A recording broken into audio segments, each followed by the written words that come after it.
성도 여러분, 하나님께서는 오늘 본문을 통해 이 성도의 삶의 중심이 어디에 있어야 하는지 말씀하고 계십니다.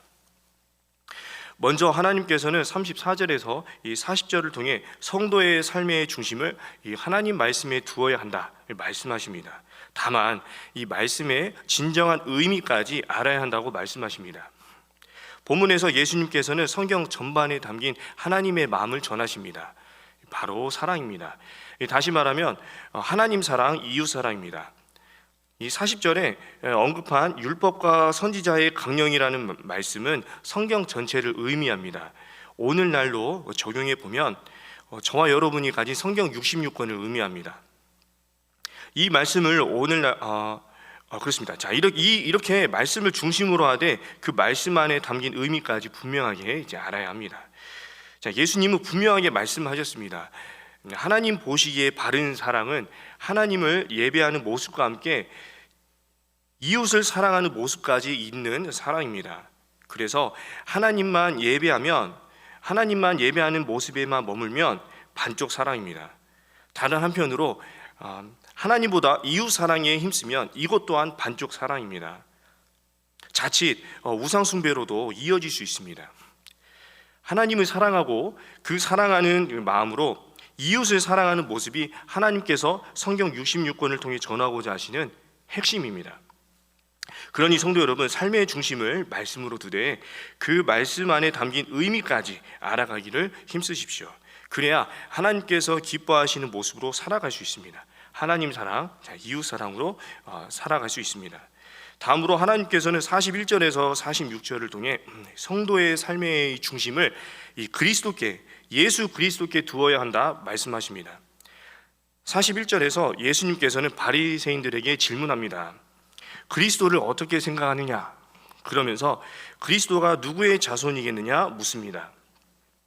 이에 바리새인들이 누구나 할 것 없이 다윗의 자손이라 말합니다. 여기에서 그리스도는 우리말로 구원자입니다. 당시 바리새인들은 이 그리스도를 이 정치적인 존재로 여겼습니다. 다시 말해 이 로마의 압제에서 벗어나게 할 그러한 구원자로 여겼습니다.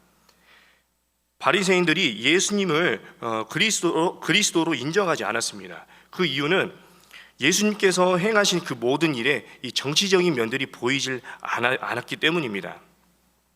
예수님께서는 이러한 그들의 생각을 아셨습니다. 그래서 그리스도에 대한 그들의 인식을 바뀌게 하려고 질문하셨습니다. 이 앞서 언급한 대로 예수님의 이 질문에 바리새인들은 그리스도가 다윗의 자손이다 이렇게 대답합니다. 이에 예수님께서는 43절에서 45절로 반문하십니다. 제가 그 구절을 다시 읽겠습니다. 43절인데요. 자, 이르시되 그러면 다윗이 성령에 감동되어 어찌 그리스도를 주라 칭하여 말하되 주께서 내 주께 이르시되 내가 네 원수를 네 발 아래 둘 때까지 내 우편에 앉아 있으라 하셔도다 하였느냐? 다윗이 그리스도를 주라 칭하였은즉 어찌 그의 자손이 되겠느냐 하시니 이렇게 반문하십니다. 여기에서 예수님께서 다윗의 시인 시편 110편 1절을 언급하셨습니다. 바로 44절 내용입니다. 여기서 이 44절에서 처음 주께서 이 말은 여호와 하나님을 의미합니다. 그 뒤에 내 주께 여기서 주는 장차 올 그리스도를 의미합니다. 이 다윗은 성령의 감동이 되어서 그리스도를 주라고 고백했습니다.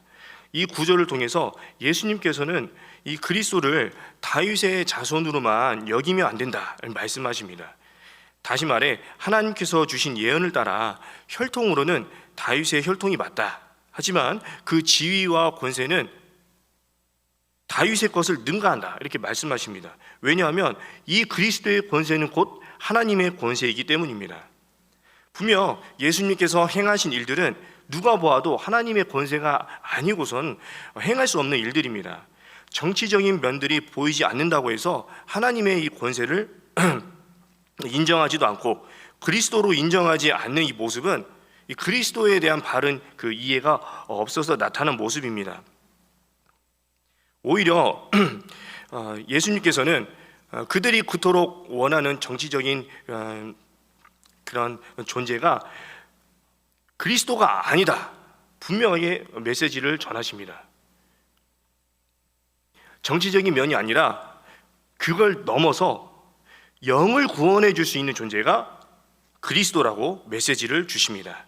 이로써 예수님께서는 자신이 행한 이 기적과 모든 일이 하나님께서 주신 권세로 행한 일이었다, 이 메시지를 전하십니다. 성도 여러분, 이 앞서 권위 논쟁에 있을 때 예수님께서는 무슨 권위로 이러한 일들을 행하느냐, 성전 척결하는 사건 그리고 병든 자를 고친 이 일들을 행하느냐, 이 질문에 분명한 대답을 주지 않았습니다. 하지만 그리스도가 누구냐는 이 질문으로 예수님이야말로 하나님께서 주신 권세로 이러한 일들을 행했다, 이 메시지로 답을 주십니다. 예수님이야말로 그리스도라 대답하십니다. 자, 이러한 예수님의 말씀에 이 바리새인들은 바로 앞에 논쟁을 일으킨 사두개인들처럼 아무 말도 못합니다. 이로써 더 이상 예수님께 도전하는 일은 없어졌습니다. 거듭된 논쟁은 여기에서 마무리됩니다. 성도 여러분, 하나님께서는 이 부분을 통해서 분명하게 말씀하십니다. 예수님은 하나님의 아들 그리스도이십니다. 성도의 삶에는 예수 그리스도가 중심이 되어야 합니다. 자, 성도 여러분, 하나님께서 이렇게 본문 두 부분을 통해서 성도의 삶의 중심을 하나님 말씀 그리고 예수 그리스도께 두어야 한다고 말씀하셨습니다. 사실 하나님의 말씀 중심이 곧 예수 그리스도 중심을 의미합니다. 그리고 사랑 중심을 의미합니다. 그 이유는 하나님께서 구약에서 신약까지 말씀 전반에 걸쳐 말씀하시기 때문입니다.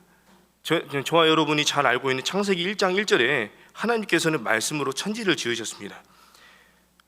그리고 요한복음 1장 1절에서는 그 태초에 계신 이 말씀이 예수님이라고 전합니다. 그리고 복음서 곳곳을 통해서 예수님이 하나님의 아들이면서 하나님이라고 전합니다. 그 이후에 로마서 5장 8절에서는 예수님의 십자가에서 저와 여러분을 향한 하나님의 사랑이 확증이 되었다고 전합니다. 그리고 그 뒤에 요한일서에서는 하나님이 곧 사랑이라 이렇게 전합니다. 이렇게 하나님께서는 성경 곳곳을 통해 말씀하셨습니다. 하나님의 말씀이 곧 예수 그리스도를 의미하고 예수님을 통해서 하나님의 사랑이 증거가 됩니다. 그리고 다시 하나님께로 이야기가 넘어오면서 하나님은 사랑으로 마무리됩니다. 성도 여러분, 오늘 말씀 제목이 성경 중심의 사고입니다. 앞서 언급한 내용을 적용해 보면 하나님 말씀 중심 사고는 예수 그리스도 중심 사고입니다. 그리고 사랑 중심 사고입니다. 하나님께서는 저와 여러분 모두가 이를 삶의 기준으로 삼아 믿음 지키기를 원하십니다. 하나님 말씀 중심의 삶, 예수 그리스도의 중심의 삶, 사랑을 중심으로 하는 삶을 살아내기 원하십니다. 그러니 성도 여러분, 하나님 말씀 중심, 곧 예수 그리스도 중심, 사랑 중심으로 이 하루를 보내십시오. 그리하면 이단이 기승하는 이때에 미혹되지도 않고 본문의 바리새인들처럼 위선에 빠지지도 않을 것입니다. 도리어 논쟁을 모두 정리하신 이 예수님처럼 믿음에서 멀어지게 하는 이 세상의 온갖 도전을 이겨낼 수 있을 것입니다. 하나님께서 기대하시는 이 모습입니다.